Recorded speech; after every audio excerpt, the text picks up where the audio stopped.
Woo! Good morning and welcome back to my channel.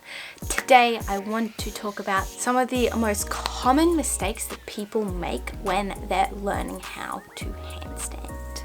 So these are some of the things that I find most common when I'm watching people handstand or teaching people.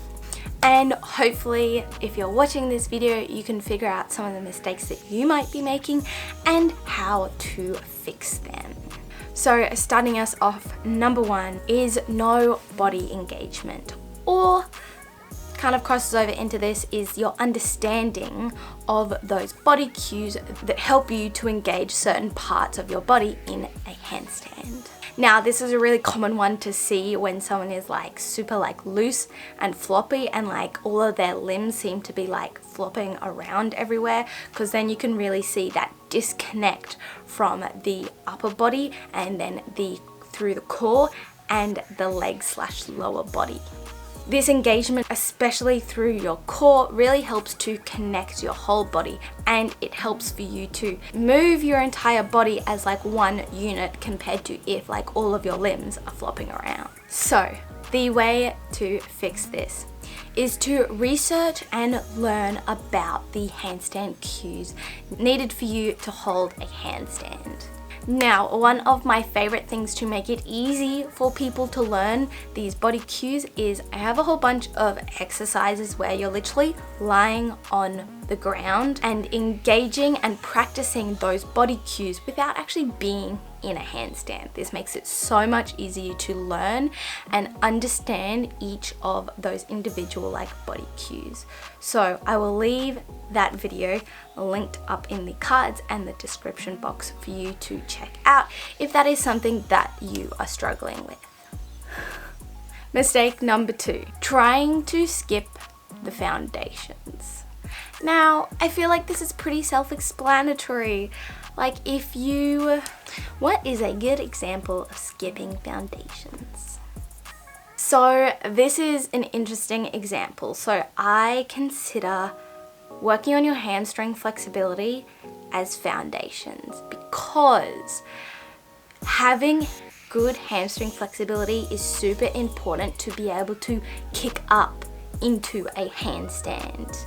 You don't need to be super flexible and be able to touch your toes, but a certain level of hamstring flexibility is going to help you to learn how to kick up into a handstand a lot smoother than if you didn't have that range of motion.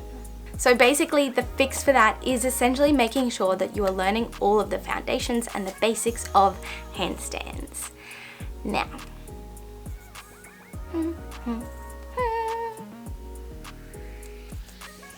there is quite a lot involved in the foundations and the basics of handstands. So some of the things that are included in the foundations is making sure that you are strong enough and that you are preparing your body to start doing handstands, particularly wrist strength, then balancing, learning and understanding that balance and how it works with your hands. And then once again, those body cues that I was just talking about, learning them, understanding them, and practicing them before you even go into a handstand is what I consider a really important part. And then learning to kick up into a handstand, and of course, how to fall out of a handstand as well. Now basically, practice these things. I will leave a link up to some videos where I go in depth about these basics, and I give you heaps of drills and things to try to practice and get all of those foundations down pat.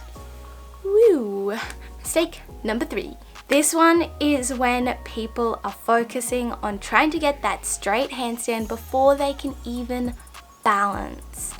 Now, I can understand this, there's a lot of emphasis put on getting a straight handstand in the online world, and you might see people on social media and stuff that have really beautiful handstand lines and you're like, yes, that's what I want to get. But going back to that point that I just talked about, where you're kind of skipping those basics, where you need to first learn how to balance on your hands. It's just like you have to learn to walk before you can run. So Practice learning how to balance on your hands before you even start trying to fuss over your handstand body shape. You want to be able to understand your body is upside down and trying to balance it before you even try to fix up your shape. This is especially important because when you're first learning something new, you don't want to overload your brain with too much information. And that is also why I have those body cue drills that are literally just lying on the floor, because then you can really just focus on those like individual body parts instead of trying to focus on trying to balance your handstand and then also trying to fix and engage those body cues. So focusing on one thing at a time, like learning how to balance on your hands, is super important. Number 4, common mistakes. The people that fall into a bridge out of a handstand. Now this is a personal hatred of mine. Why people do this, I don't know. Basically, as soon as you start doing that and you continue doing that, you're essentially training your brain and your body that this is how you come out of a handstand. Now this is not ideal, because you fall into a bridge, then you lower yourself to the ground, and then you have to get back up again. I think it takes longer, and then also it's not great. Like, if you're naturally flexible and that's where you fall, you need to get stronger in your core and your back and your shoulders so that you're not falling into that bridge all the time.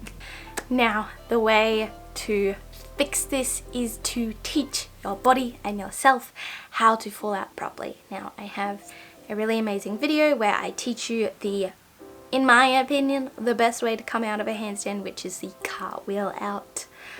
I think it's a lot safer on your body, a lot less impact, like falling into a bridge. Number 5, not having a handstand program. Now, I feel like this is pretty self-explanatory. Like when you don't have a plan or drills that are working you towards your goal and you're kind of just like, oh yeah, maybe I'll try some things today. It's like, maybe next week. You're like, oh yep, I'll try some more things. It's like when you don't have a plan, you're not going to be gearing yourself up to make the best progress. When you have a plan and specific handstand drills that are working you towards whatever you're working on, that is when you are going to set yourself up for success. Now, my best tip for fixing this and working on it is find a coach, whether that's online or in person, and get a handstand program made for you, or find a course or someone, you know, like me that has content up online where you can be like, oh, here's like a suggested program for like beginners that they've made. And number 6 out of the most common mistakes that people make is not doing your handstand program consistently. I kind of talked about it in the last point, but when you have a handstand program and you're not doing it frequently, like you're just doing it like twice a week, 1 week, and then 3 times the next, you're not setting yourself up to make as much progress compared to if you actually stick to your training program consistently. I can't stress enough these last 2 points, how important they are, because they will really help you with your handstand goals and making that progress. Because handstands they're a long-term goal, especially when you get to harder skills. So making sure that you are practicing frequently and with a good handstand program, then you're really going to help yourself out with getting to those goals. If you loved this video and you want more good juicy handstand content just like this one, I have a free handstand guide, and then you can also jump on my emailing list because I have an exciting project coming up very soon, especially if you are someone struggling with those last 2 points. I would highly recommend signing up for the email list and getting that handstand freebie, because that is a PDF that is packed with a whole bunch of the basics and foundations, as I talked about before, that will help you to start learning how to handstand and make sure that you have all of those basics covered. Well, with that, I hope you enjoyed today's video. If you did, please give it a like because it really supports my channel, and hit that subscribe button to see more just like this, and the little notification bell, ding, to be notified anytime I release a new video. And I'll see you guys next time. Bye.